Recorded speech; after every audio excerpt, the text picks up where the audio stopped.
that is something new related to that. Next up, aesthetics, composition. Composition is another area, just like lighting, just like materials, that is going to have a large impact on your final render. And a lot of people do it very poorly. I mean, most beginner images just have a lot of empty space. They have conflicting elements. They have like a bright window and a bright other thing, and everything's bright and your eyes don't know what to look at because it's sort of fighting.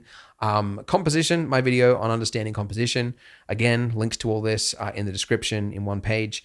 It explains how to make a pleasing looking image that is readable. So guiding lines, sort of design principles, using shapes. It's some short things that you can do, and just even if you don't understand everything at the stage, because of course you won't, it'll help you understand sort of how to make why certain images are more pleasing to the eye than you might not have otherwise understood. And then guess what? Practical, of course. You're going to be using what you've just learned to improve either your donut, your anvil, your hammer, or your axe, or whatever it is that you modeled, to try and improve it using composition and lighting. And again, come up with 5 variations for it. So change the camera angle, change the position, change the aspect ratio of the image. So it doesn't have to be just widescreen. A lot of beginners just stick to the widescreen. It can be tall. It can be whatever aspect ratio you want. So play around with it, create 5 variations. Bam, well done. Next is a solo project. So you've learned really sort of the basics of making any asset. Pretty much, like any sort of small-ish asset, it's modeled, it's textured, etc.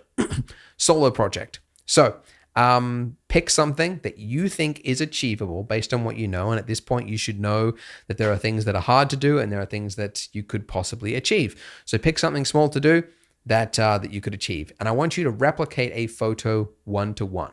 So this I've talked about in previous episodes is it's an important skill to learn.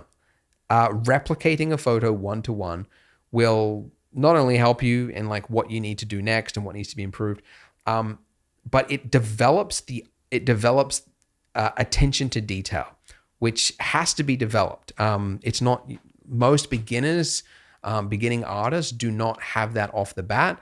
You develop it over time, and it's this exercise of taking a photo of something, replicating it, and then putting it directly over the top of the other one, literally in Photoshop or wherever, and just turning the layer on and off, flicking between them, it reveals so much because you're so wildly off and you had no idea that that was happening.